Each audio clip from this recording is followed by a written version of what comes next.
Melon po kami patikim na swak this tag-init. Ang refreshing na prutas na melon, fresh from taniman na narito lang sa Metro Manila. At yan ang pampagood vibes ni Von Aquino. Matamis at refreshing, lantakan man o gawing sa malamig, swak na pampawi ng init ang melon. At melon, meron palang taniman yan sa Metro Manila. Ang ekta-ektaryang taniman na ito ng melon, hindi mo aakalaing matatagpuan pala sa syudad ng Taguig. Mula nga rito ay matatanaw natin yung mga gusali ng Metro Manila. Kamakailan lang tone-toneladang mega at golden melon ang naani rito. Mas matamis itong golden melon. Pero masarap din tong mega melon. Pareho lang masarap. Perfect sa tag-init.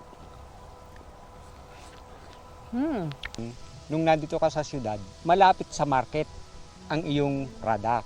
Ito, may biglang malaki ang kita mo, meron namang konti. Sapat naman sa pamilya.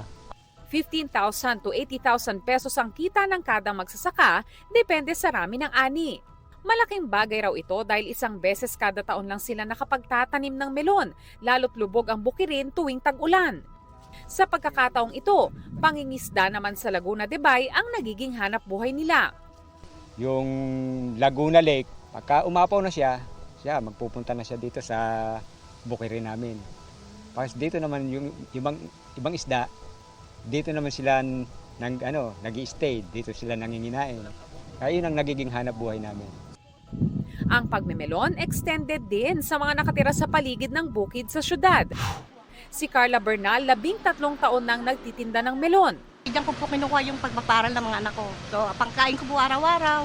Unang harvest ng melon is nakakaraos kami talaga. Mainit yung panahon, kailangan ng pampalamig. Melon ding masaganang tanim sa isang bahay sa San Jose del Monte, Bulacan. Mga watermelon sa bubungan ng garahe ng netizen na si Reynalyn Sanchez na itinanim ng kanyang ama.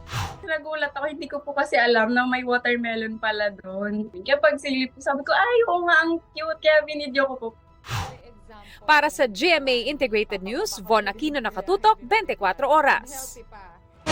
Mga kapuso, patuloy na tumutok sa mga balita. Mag-subscribe sa GMA Integrated News sa YouTube. Sa mga kapuso abroad, samahan niyo kami sa GMA Pinoy TV at www.gmanews.tv.